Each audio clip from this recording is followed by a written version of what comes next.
बृहन्मुंबई महानगर पालिका माध्यमिक शिक्षण विभाग से आयोजित इस ऑनलाइन एजुकेशन सत्र में आप सभी कक्षा 9वीं के बच्चों का मैं मुरलीधर बबन करड़क आप सभी बच्चों का हार्दिक स्वागत करता हूं। बच्चों, आज हम कक्षा 9वीं का गणित भाग 2, इसमें घटक चैप्टर क्रमांक 5 नाम है चतुर्भुज। पिछले लेक्चर में भी हम लोगों ने समांतर चतुर्भुज के संबंधी जानकारी हासिल की थी। आज हम उसी का ही आगे का पार्ट आज हम डिस्कस करने वाले हैं। आज का हमारा मेन टॉपिक है समांतर रेखाओं की कसौटी। इससे पहले हमने देखा है कि समांतर चतुर्भुज किसे कहते हैं और समांतर चतुर्भुज में सम्मुख भुजा और संलग्न भुजा, सम्मुख कोण, संलग्न कोण, ये जो संकल्पनाएं हैं इसकी हमने विस्तृत से जानकारी हासिल की थी। आज हम ये समांतर चतुर्भुज जो है इसकी क्या क्या कसौटियां होती है, कौन सी कसौटी होने पर वो समांतर चतुर्भुज कहलाएगा और कौन सी नहीं, ये आज हम देखना चाहेंगे। तो इससे पहले हम थोड़ा बेसिक जानकारी हासिल कर लेते हैं। यहाँ समांतर चतुर्भुज कैसे बनता है आप सभी बच्चों को मालूम है। समांतर रेखा उसमें बहुत इंपॉर्टेंट रोल निभाती है, इसलिए समांतर रेखाओं की कसौटियां में पहला पॉइंट है हमारा दो समांतर रेखाएं और एक तिर्यक रेखा। अगर दो समांतर रेखाएं और एक तिर्यक रेखा अगर ये दो समांतर रेखाओं को काटती है या प्रतिच्छेदित करती है तो विपरीत दिशा यानी ये वाली, ये देखो, ये इधर और एक इधर, विपरीत, अपोजिट, एक इधर और एक इधर, ये अपोजिट विपरीत दिशा में अगर कोई कोण बनता है, अगर ये 60 डिग्री है, ये 60 डिग्री है, तो ये भी कितना रहेगा, 60 डिग्री। अगर ऐसा कोई कोण बनता है, तैयार होता है, तो वो कोण एकांतर कोण कहलाता है। अब ये बेसिक जानकारी आपको क्यों मालूम होनी चाहिए बच्चों, क्योंकि ये हमें समांतर चतुर्भुज में जो हमें समांतर चतुर्भुज दिया है उसमें हमें ये कसौटी में दिखाना है कि कौन सा कोण यहाँ एकांतर कोण है कि संगत कोण है कि अंतर कोण है कि संपूरक कोण है, क्या क्या है यहाँ वो हमें जानकारी होनी चाहिए। इसलिए हम ये थोड़ा सा बेसिक यहाँ आपको बता रहे हैं। तो मैं फिर से एकांतर कोण के बारे में बताना चाहूंगा कि अगर कोई दो समांतर रेखाओं की कोई एक तिर्यक रेखा है और वो प्रतिच्छेदित करती है तो विपरीत दिशा में, देखो यहाँ एक कोण और यहाँ एक कोण, ये कोण क्या कहलाता है, एकांतर कोण। क्या कहलाता है, एकांतर कोण कहलाता है। इसी प्रकार संगत कोण के बारे में मालूम होना चाहिए हमें। संगत कोण, इसकी परिभाषा ऐसी है कि समांतर रेखाओं को कोई एक तिर्यक रेखा अगर प्रतिच्छेदित करती हो तो एक ही दिशा में, या देखो एक ही दिशा है, या जैसे विपरीत दिशा थी, एक इधर और एक इधर, विपरीत दिशा, अपोजिट, लेकिन यहाँ ऐसा नहीं है। या देखो एक ही दिशा में है, एक ही दिशा, यानी अगर ये हम लोगों ने लेफ्ट साइड, अगर ये लेफ्ट साइड ऐसा माना तो देखो ये दोनों भी कोण कहाँ तैयार हुए हैं, लेफ्ट साइड में। लेकिन यहाँ देखो एक हुआ है लेफ्ट साइड में, एक हुआ है राइट साइड में, ये अपोजिट कोण जब रहेंगे तो एकांतर कोण, और लेकिन एक ही तिर्यक रेखा पर होना चाहिए। हाँ, और दूसरा है संगत कोण, तो ये एक ही दिशा में होता है या एक ही स्थिति में होता है। एक ही स्थिति, देखो यहाँ एक स्थिति, यहाँ एक स्थिति, मतलब यहाँ एक कोण और ये एक कोण, एक ही दिशा में और एक ही स्थिति में। तीसरा है अंतर कोण। अंतर कोण ये संपूरक। संपूरक का अर्थ मैंने पिछले लेक्चर में आपको बताया था कि संपूरक का अर्थ होता है कि कोई भी दो कोण, अगर कोई भी दो कोणों का योगफल जो है वो कितना होना चाहिए, 180 डिग्री होना चाहिए। अगर 180 डिग्री है तो वो क्या है, अंतर कोण। संपूरक क्या है वो, संपूरक। और हमें यहाँ देखना है अंतर कोण। अब यहाँ देखो, यहाँ जैसे ये लेफ्ट और राइट, लेकिन यहाँ देखो एक है ये भी है लेफ्ट साइड में, ये भी है लेफ्ट साइड में, लेकिन ये जो समांतर रेखाएं है और ये तिर्यक रेखा है, यहाँ एक कोण तैयार हुआ है और यहाँ एक कोण तैयार हुआ है। तो ये अंदर, ये दोनों अंदर साइड कोण तैयार हुए हैं, इसलिए उसे अंतर कोण कहा जाता है। क्या, अंतर कोण। अंतर कोण ये देखो यहाँ, और ये अंतर कोण कितना होता है, संपूरक होता है। संपूरक यानी 180 डिग्री। अगर ये 90 है, फॉर एग्जांपल ले रहा हूं मैं, अगर ये 90 है तो ये भी कितना होना चाहिए, 90 अंश होना चाहिए। इसी को क्या कहते हैं, संपूरक 180। और अगर पूरक रहेगा, केवल पूरक का मीनिंग होता है 90 डिग्री और संपूरक का मतलब होता है 180 डिग्री। तो यहाँ हम लोगों ने अभी 3 कोणों की जानकारी हासिल की है। इससे पहले भी आपको ये पढ़ाया गया है, लेकिन इस चैप्टर में ये बहुत इंपॉर्टेंट है, इसलिए मैं आपको ये बताना चाहूंगा कि देखो, पहला था एकांतर कोण, वो एक लेफ्ट साइड एक राइट साइड, विपरीत दिशा में कोण तैयार होते हैं। ये संगत कोण एक ही दिशा में एक ही स्थिति में ये कोण तैयार होते हैं, संगत कोण। और ये है अंतर कोण, अंदर वाली साइड में, देखो ये बाहर वाला है, ये बाहर ये बाहर ये बाहर है ना, लेकिन ये जो है ये अंतर कोणों की जोड़ी है और अंतर कोण कितने होते हैं, संपूरक होते हैं।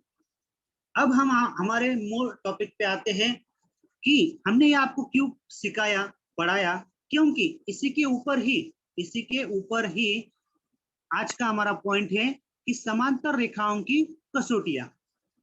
तो इसमें अगर ये एकांतर कोण, संगत कोण, अंतर कोण, इनकी अगर एक भी जोड़ी आपको जो चतुर्भुज दिया है उसमें अगर एक जोड़ी, कौन सी भी एक कोण की अगर एक जोड़ी सर्वांग सम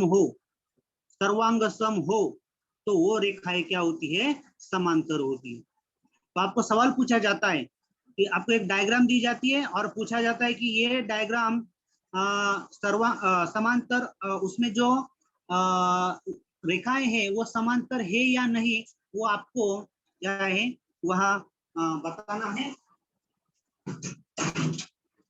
तो हम अभी उसके ऊपर एक एग्जाम्पल है वो यहाँ सॉल्व करने की कोशिश करेंगे।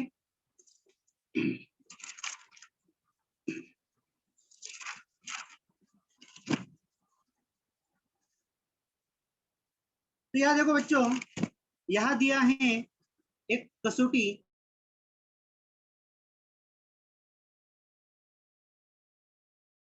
पहली कसौटी इस समांतर चतुर्भुज की कसौटियां एक, उसमें प्रमेय है, जो प्रमेय दिए है बच्चों वह उनकी क्या है, जो कसौटियां है वो प्रमेय में दी है। और ये प्रमेय में क्या करना है, हल करना है, ताकि आपको पता चलेगा कि उसकी कसौटी किस तरह से हमें इस्तेमाल करनी है। तो पहला है चतुर्भुज की सम्मुख भुजाओं की जोड़ियां।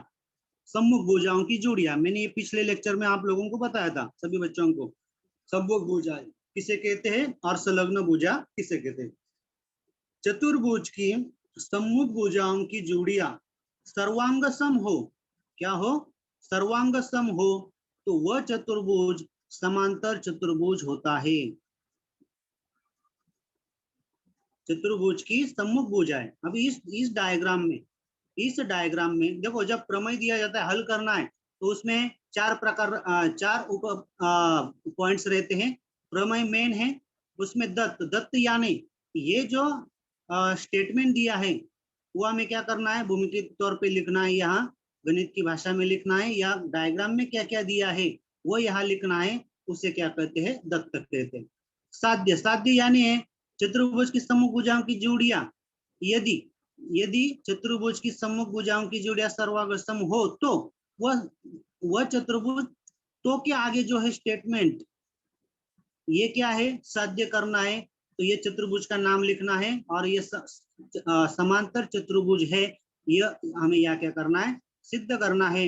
और रचना क्या है, डॉट डॉट लाइन से मैंने जो रचना की है वो मैं आगे बताऊंगा। और उपपत्ति यानी किस तरह हमें ये सिद्ध करना है वो यहाँ लिखना है। इस तरह ये प्रमेय के सब पॉइंट्स हैं, इसमें क्या क्या करना है ये मैंने आपको बताया। तो चलो आज शुरू करते हैं ये प्रमेय। पहला, चतुर्भुज की सम्मुख भुजाओं की जोड़ियां सर्वांग सम हो। उन्होंने कहा है हमें कि ये चतुर्भुज दिया है और उनकी जोड़ियां, इसमें देखो दो जोड़ियां है, एक और ये दो जोड़ियां सर्वांग सम। देखो ये जोड़ी इसके साथ सर्वांग सम है, ये जोड़ी इसके साथ सर्वांग सम है, ये रेखा इसके साथ सर्वांग सम है, ये रेखा इसके साथ सर्वांग सम है, तो वह चतुर्भुज समांतर चतुर्भुज होता है। ये हमें यहाँ लिखना है अभी। तो यह देखो अभी कैसे लिखना है। दत्त में क्या दिया है, दत्त में देखो PQRS चतुर्भुज PQRS में दत्त यानी इसमें आपको क्या क्या दिख रहा है, क्या क्या दिख रहा है डायग्राम में। देखो उन्होंने कहा है कि चतुर्भुज की सम्मुख भुजाओं की जोड़ियां सर्वांग सम हो। सर्वांग सम है तो कौन कौन सी जोड़ियां है, पहली भुजा, ये भुजा PS, भुजा भुजा PS, ये PS सर्वांग सम किसके साथ है, QR। सर्वांग सम, ये सर्वांग सम का निशान है, सर्वांग सम भुजा SR, सॉरी QR, ये QR, ये जो है देखो दोनों का सेम निशान बनाया, ये रेखा इसके साथ क्या है, सर्वांग सम। उसके बाद भुजा PQ, ये वाली भुजा PQ, ये इसके साथ है सर्वांग सम। ये तो यह लिखता हूं, भुजा PQ सर्वांग सम भुजा SR। ये देखो SR और ये PQ, जो मैं लिख रहा हूं वो डायग्राम में से लिखा है, उसी को क्या कहा है हम लोगों ने यहाँ, दत्त। उसके बाद क्या है, साध्य। साध्य यानी देखो चतुर्भुज की सम्मुख भुजा है, या मैंने सम्मुख भुजा ली, देखो ये सम्मुख भुजा, ये सम्मुख भुजा, चार, दो दो जोड़ियां सर्वांग सम हो, सर्वांग सम हो तो वह चतुर्भुज, चतुर्भुज का नाम क्या है, PQRS, तो वह चतुर्भुज समांतर चतुर्भुज होता है। तो हमें यह लिखना है कि चतुर्भुज PQRS समांतर चतुर्भुज है, समांतर चतुर्भुज है। मतलब ये हमें क्या करना है, अभी सिद्ध करना है।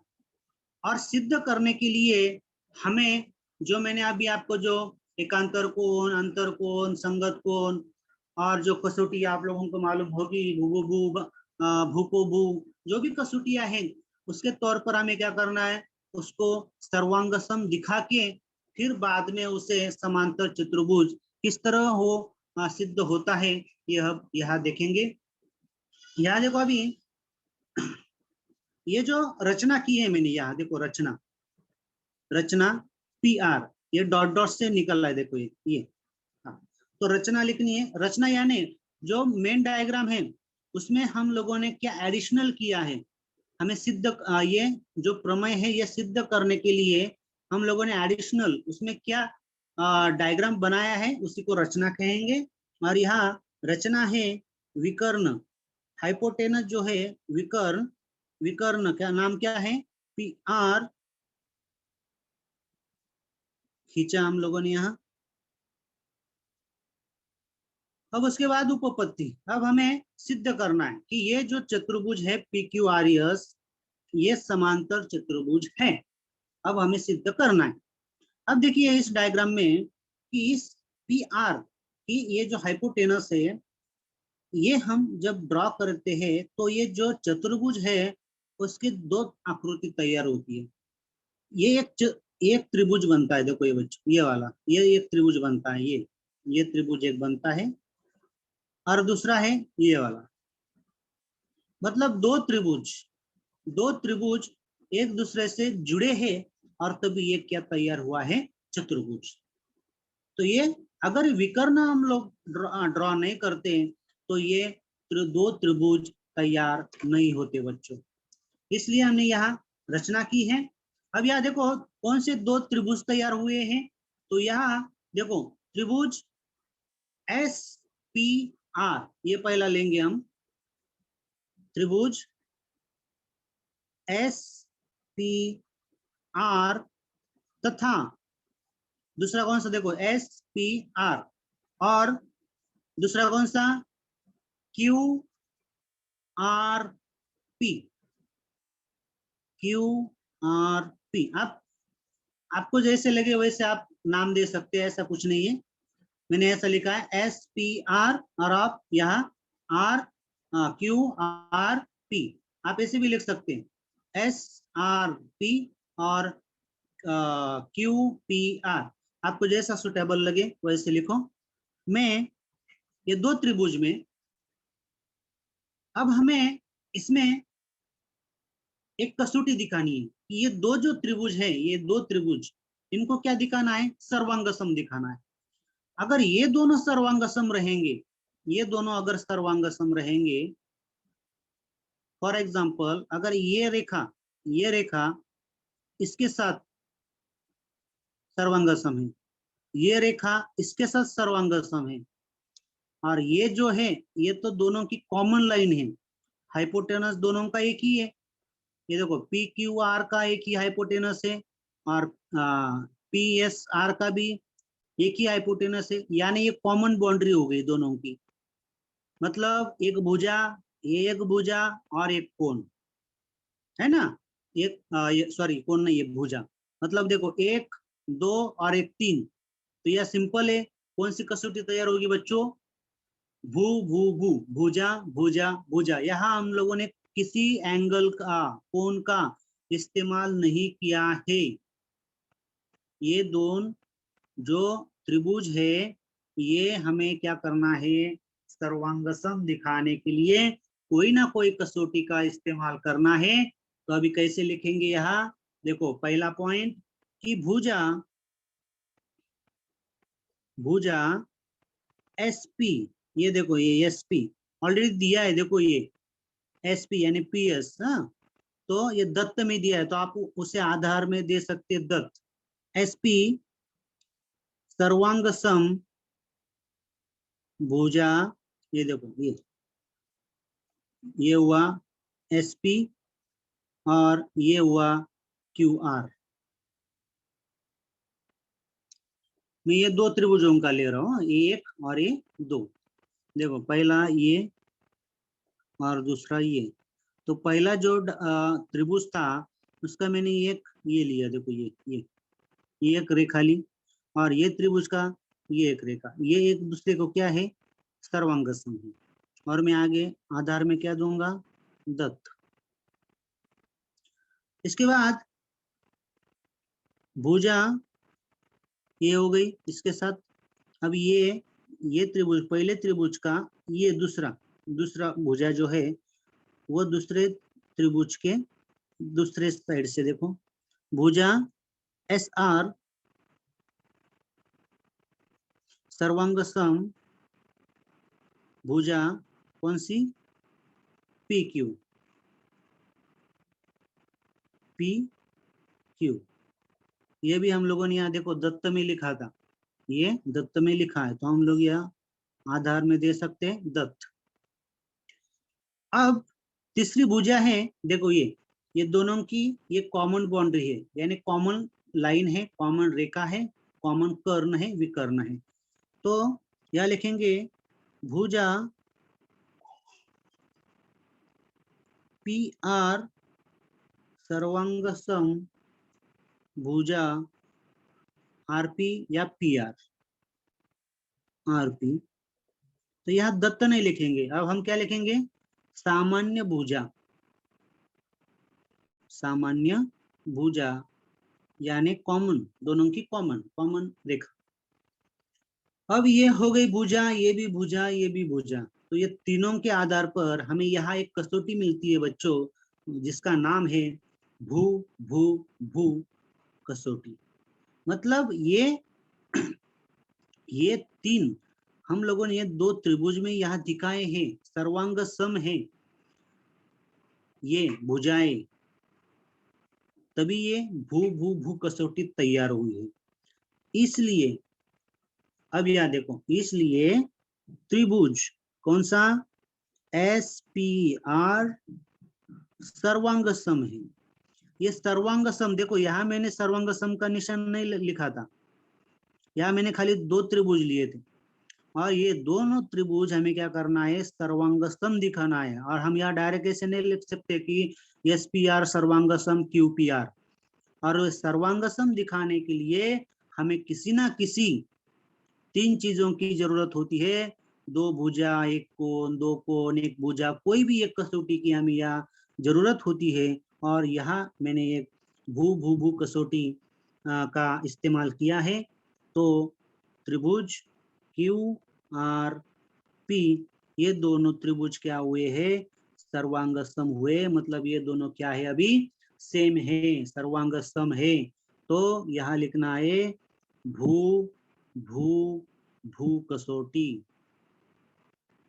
मतलब ये भू भू भू कसौटी के आधार पर ये क्या है, ये दोनों जो त्रिभुज थे, ये दोनों त्रिभुज ये क्या है, सर्वांग सम हो गए हैं। अब सर्वांग सम होने के बाद हम यहाँ से अब कुछ चीजें यहाँ से उठा सकते हैं। तो यहाँ देखो आगे, इसलिए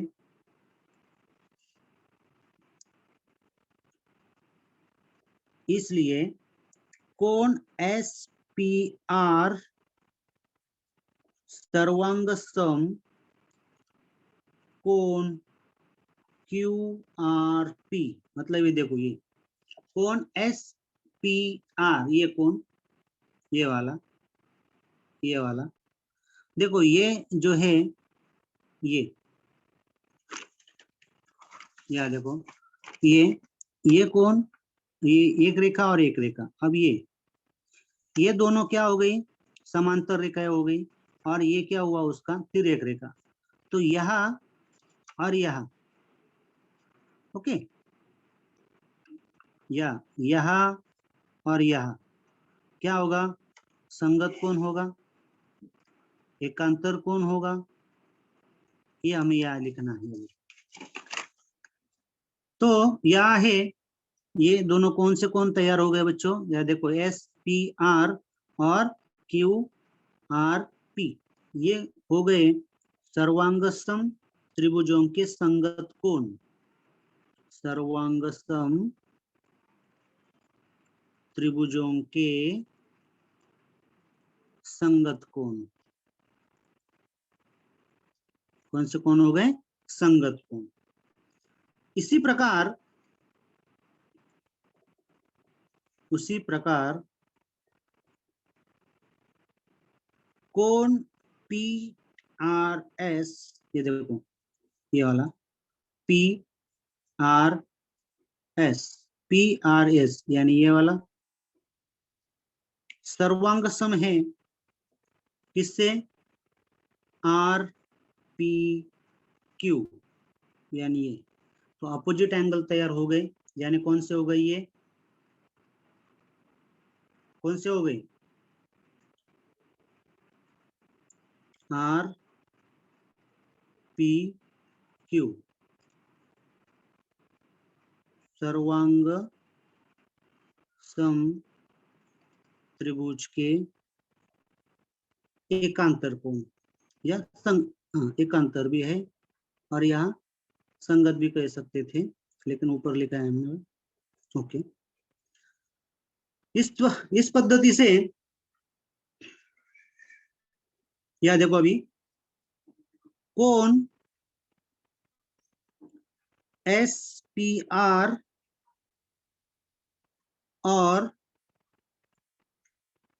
कोण क्यू आर पी, ये दोनों, ये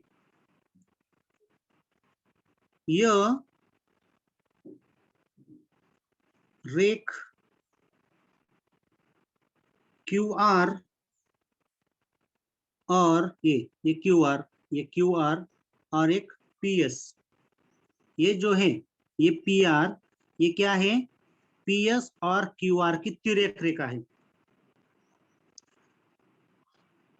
सॉरी, यहाँ संगत कौन रहेगा, क्यू आर और रेख पी एस की तिर्यक रेखा है, रेखा रेखा कौन सी है, पी आर द्वारा बने एकांतर कोण है, बने एकांतर कोण है, कोण है। अगर पहले मैंने कहा था आप लोगों को कि अगर कोई संगत कोणों की एक जोड़ी सर्वांग सम हो, एकांतर कोण की अगर कोई एक जोड़ी सर्वांग सम हो, अंतर कोण अगर संपूरक हो, क्या ये तीनों में से कोई ना कोई अगर एक एक चीज यह सर्वांग सम हो, एक कोण सर्वांग सम हो, तो वो क्या कहलाता है, समांतर चतुर्भुज। अब यहाँ आगे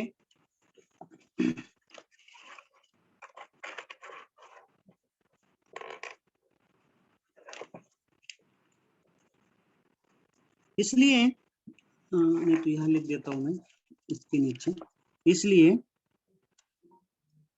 भुजा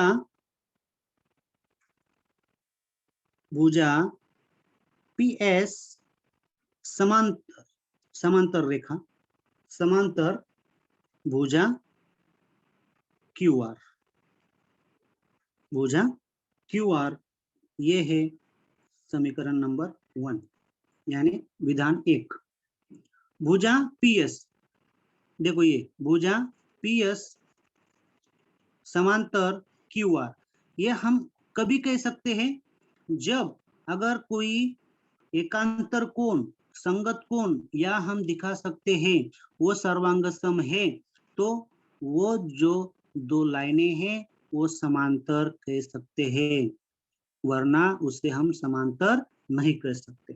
तो ये जो त्रिभुज में, ये दोनों त्रिभुज में हम लोगों ने ये कसौटी दिखाई भू, उसके बाद एक एकांतर कोण, संगत कोण, ये दोनों में से कोई एक कोण हमें यहाँ दिखाना है। यहाँ एकांतर कोण बना हुआ है एस पी आर, ये देखो एस पी आर और आर आर पी क्यू, इसमें एक क्यू पी आर की वजह से एक एकांतर कोण बना है और इसीलिए ये जो पी एस जो है, पी एस ये क्या है, क्यू आर से समांतर है, ये समांतर है, विधान नंबर 1।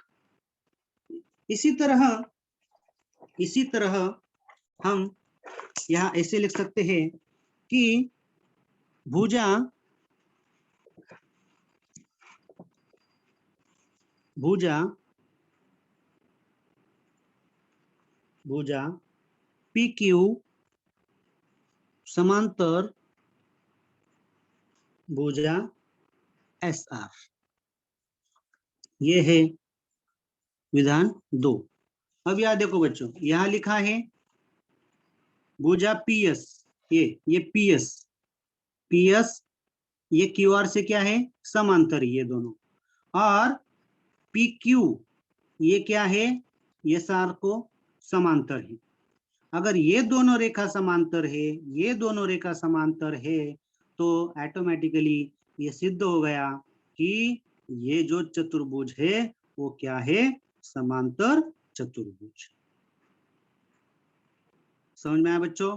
देखो यहाँ लिखा है कोण एसपीआर, ये एसपीआर और कोण क्यूपीआर, या हम लोगों ने क्या किया है, पीएस की वजह से पीआर की वजह से, ये तिर्यक रेखा से वजह से कौन क्या हुआ, कौन सा कोण तैयार हुआ है, एकांतर कोण। और एकांतर कोण, संगत कोण, अंतर कोण, ये तीनों में से अगर एक कोई कोण वह सर्वांग स्तंभ हो तो हम जो दी गई जो रेखाएं हैं वो समांतर कह सकते हैं। तो यहाँ एकांतर कोण यहाँ है, इसलिए भुजा पीएस ये समांतर है भुजा क्यूआर से। उसी तरह भुजा पीक्यू समांतर है भुजा एसआर से, विधान नंबर 2। और आमने सामने यानी सम्मुख भुजाएं अगर विधान 1 तथा 2 से एक दूसरे के सामने वाली सम्मुख भुजाएं अगर सर्वांग सम हो, समांतर हो, तो उसे हम क्या कहते हैं, समांतर भुज चतुर्भुज। समांतर चतुर्भुज के आधार पर यह सिद्ध हुआ कि पी क्यू आर एस यह एक क्या है, समांतर चतुर्भुज।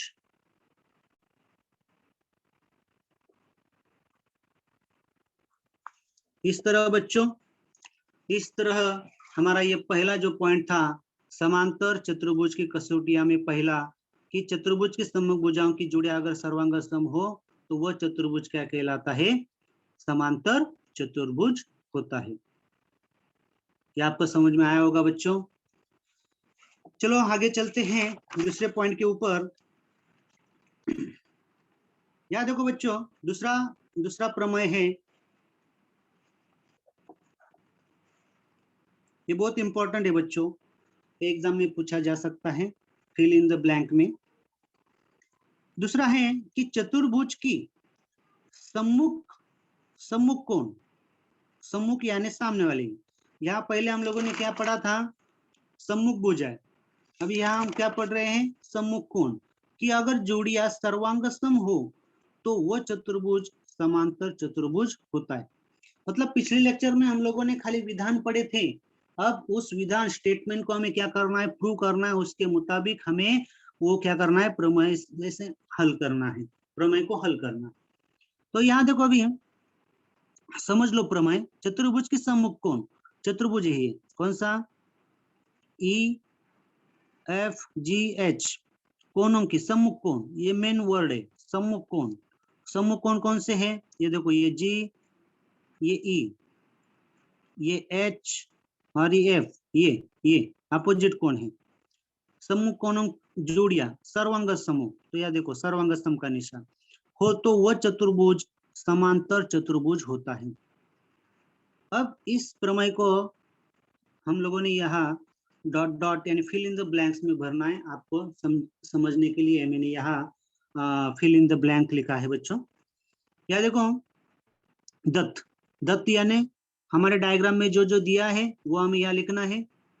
दत्त चतुर्भुज ई एफ जी एच में क्या है, कोण ई सर्वांग सम कोण जी। क्यों मैंने एफ नहीं लिखा इसके बाद में, इसके बगल में, क्योंकि यहाँ क्या पूछा गया है, सम्मुख कोण और ई का सम्मुख कोण है जी, इसलिए यह लिखा है देखो, कोण ई सर्वांग सम कोण जी। ओके, सम्मुख कोण पहली जोड़ी हो गई। तथा अब यहाँ आपको लिखना है हम लिखते हैं यहाँ कि तथा दूसरा कौन कौन सा है अभी, H और F। तो यह लिखता हूं कोण H सर्वांगसम कोण F।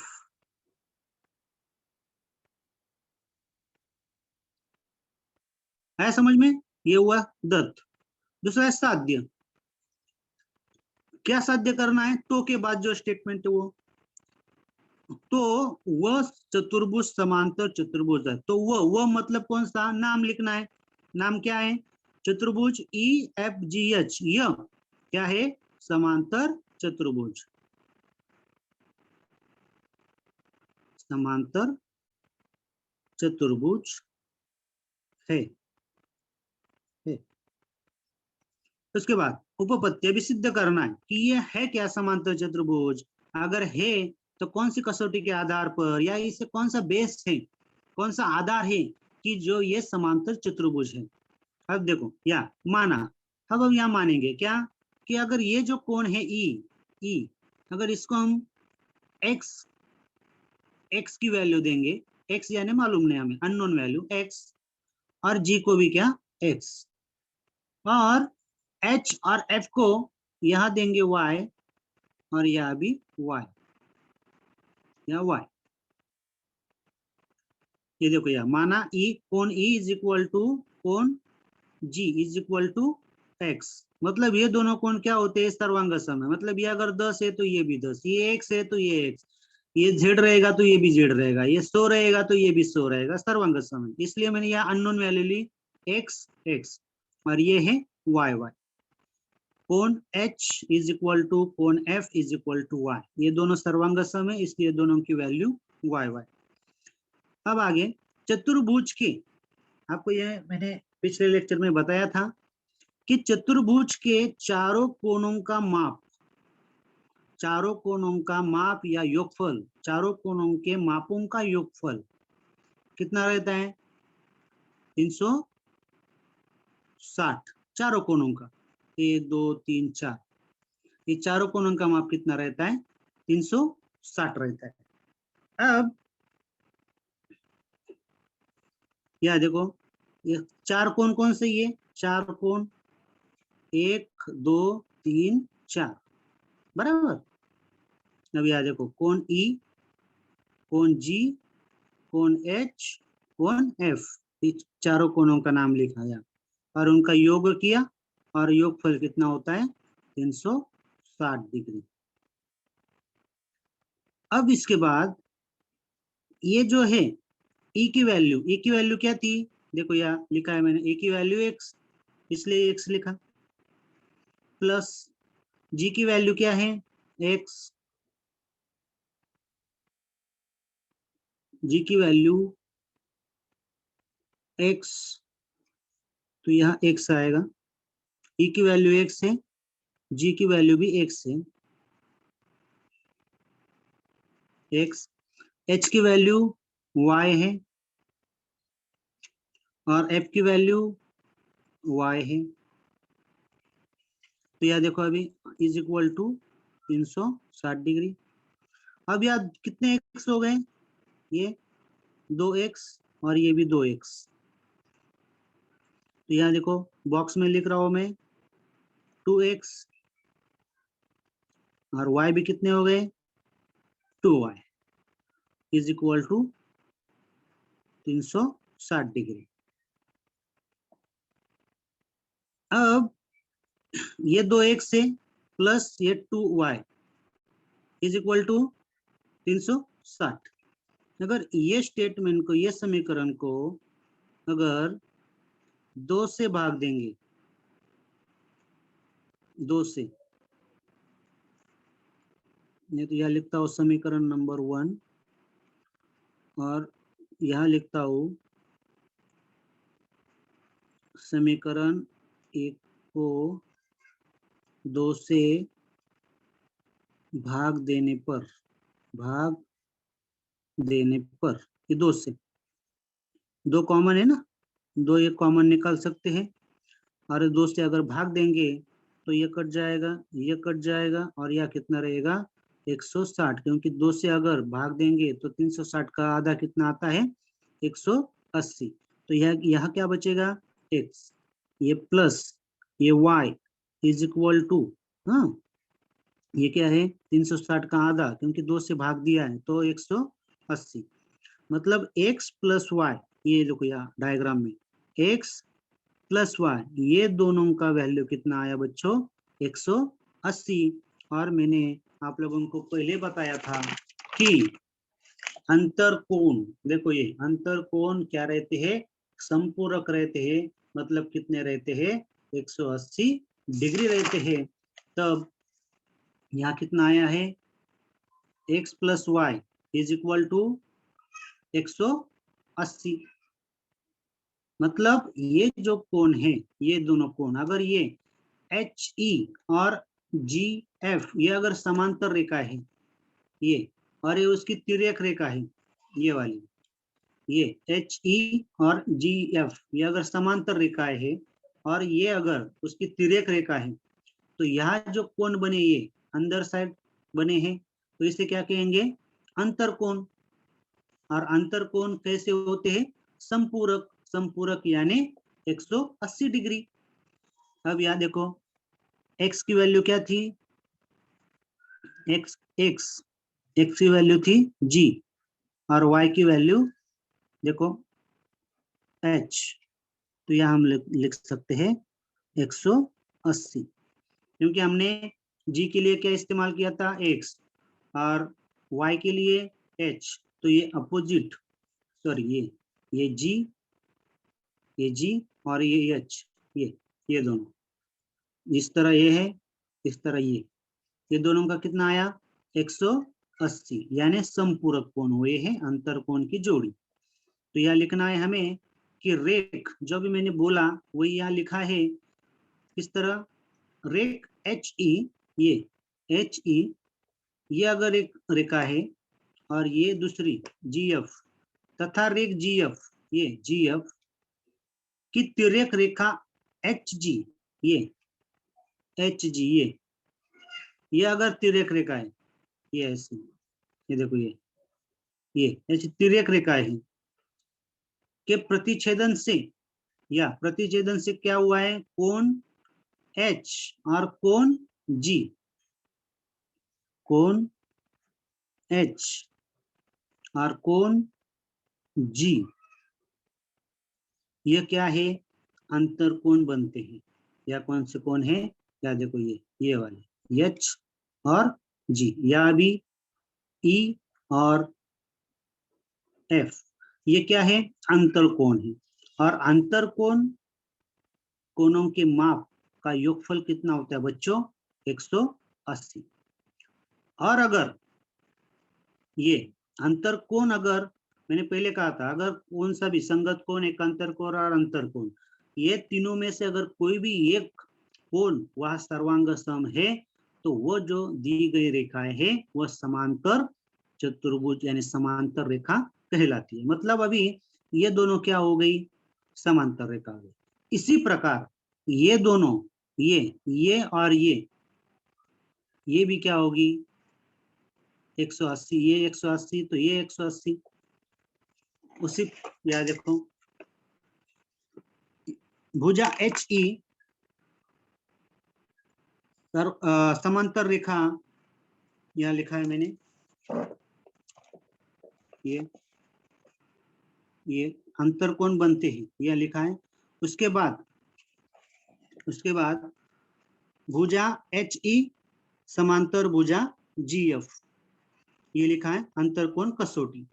उसी प्रकार ई और एफ ये कितना होगा, ये भी 180, जैसे हम लोगों ने पहला प्रूव किया था उसी प्रकार ये है ई प्लस एफ, ये भी कितना है 180। क्यों, क्योंकि वो अंतर कोण है और अंतर कोण हमेशा कितना होता है, संपूरक, संपूरक यानी 180 डिग्री। इस तरह ये विधान 1 और ये विधान 2 भुजा जी एच समांतर रेखा भुजा ई एफ, ये है अंतर कोण की कसौटी। इस तरह समीकरण नंबर 1 और समीकरण नंबर 2 से यह सिद्ध होता है कि अगर ये भी, ये एच ई यह रेखा अगर GF को समांतर है और EF रेखा अगर GH को समांतर है, तो ये जो चतुर्भुज है यह क्या है? समांतर चतुर्भुज है, समांतर चतुर्भुज। है समझ में बच्चों? ये बहुत महत्वपूर्ण सवाल था, ये जो अभी मैंने यहाँ आपको बताया, ये एग्जाम में पूछ सकते हैं, इसलिए इसे बार बार देखना है। ओके, चलो आगे चलते हैं। ये 2 नंबर हुआ, 2 प्रमेय हो गए। अब है प्रश्न संग्रह 5.2 का पहला और दूसरा सवाल। उसमें दूसरा जो है वो हेलो, किसी बच्चों को कुछ डाउट है इसमें? हाँ हेलो सर, एकदम जो सर पहले बताया था सर, वो एक बार दिखा दो स्क्रीनशॉट लेने का। पहला? हाँ सर, दिखा दो स्क्रीनशॉट लेने का। ये वाला? हाँ सर। इसमें क्या डाउट है? मतलब क्या समझ में नहीं आया? सर मेरा सर एक बार रिपीट करा दो, बस थोड़ा थोड़ा भूल गया। देखो यह है चतुर्भुज की सम्मुख कोणों की जोड़ियां सर्वांग सम हो तो वो चतुर्भुज समांतर चतुर्भुज होता है। सम्मुख कोण यानी इसके सामने वाले, देखो ई के सामने वाले कौन है? जी, और एच के सामने वाला कौन है? एफ, बराबर। तो ये जो कोण है ये क्या है? सर्वांग सम है। तो यह लिखा है मैंने दत्त में, देखो E F G H, E F G H, इसमें ई जी को क्या है? सर्वांग सम, और एच क्या है? एफ को सर्वांग सम। ये यहाँ मैंने लिखा है दत्त में, बाकी कुछ नहीं। या साध्य, ये ई एफ जी एच जो है ये क्या है? समांतर चतुर्भुज है, ये हमें दिया या, तो वह चतुर्भुज समांतर चतुर्भुज होता है, यह लिखा है। उसके बाद उपपत्ति माना, अगर ये एक्स वैल्यू मानी तो ये भी एक्स हो जाएगी, ये वाई है तो ये भी वाई हो जाएगी, क्योंकि सर्वांगसम सम्मुख कोण क्या होते हैं? सर्वांगसम। और हमें एक प्रॉपर्टीज मालूम है कि चतुर्भुज के चारों कोणों के मापों का योगफल, मतलब पूरे चारों कोण 1 2 3 4, ये चारों का कोणों का योगफल कितना होता है? 360 डिग्री। इसलिए E प्लस एफ प्लस जी प्लस एच, इनका योगफल किया, कितना हुआ? 360 डिग्री। फिर हम लोगों ने यहाँ E के लिए x का इस्तेमाल किया है और h के लिए y का, बराबर, ये दोनों को आमने सामने। तो यहाँ x, ये y और ये y, ये दोनों 2y हो गए, ये दोनों 2y, सॉरी ये 2xy, 2x, ये 2y और ये 360। और ये जो विधान नंबर 1 है, इसको क्या किया? 2 से भाग दिया, 2 से। तो भागाकार करने के बाद, भाग देने के बाद क्या बचा? यहाँ x, यहाँ y, और 360 को अगर 2 से भाग देंगे तो कितना आएगा? 180 डिग्री। तो x plus y is equal to 180, मतलब ये दोनों का, ये दोनों का योगफल कितना आया? 180 आया। और इसका मतलब ये है 180 दोनों कोणों का अगर रहता है तो वो क्या कहते हैं? अंतर कोण की जोड़ी कहलाते हैं। तो वही लिखा है यहाँ नीचे कि वो क्या है? अंतर कोण है। और अगर अंतर कोण होते हैं, क्या अंतर कोण संपूरक होते हैं, तो वो ये दो दी गई जो रेखाएं है वो क्या होती है? समांतर होती है। अगर ये इसके साथ समांतर है, ये भी इसके साथ समांतर है, तो वो क्या कहलाएंगे? समांतर चतुर्भुज। ओके, ये बुक में आपको हल करके दिया है, फिल इन द ब्लैंक आपको करना था, वो आज हम लोगों ने यहाँ किया है। अगर कुछ डाउट रहेगा तो अगले लेक्चर में जरूर पूछिएगा। धन्यवाद।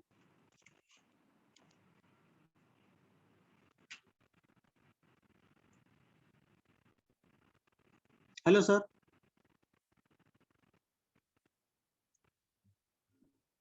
हेलो।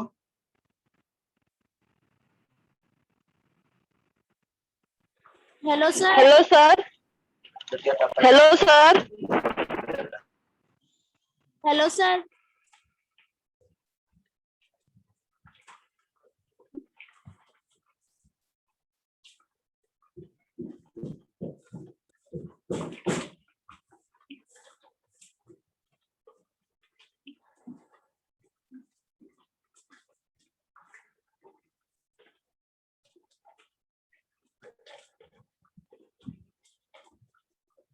हेलो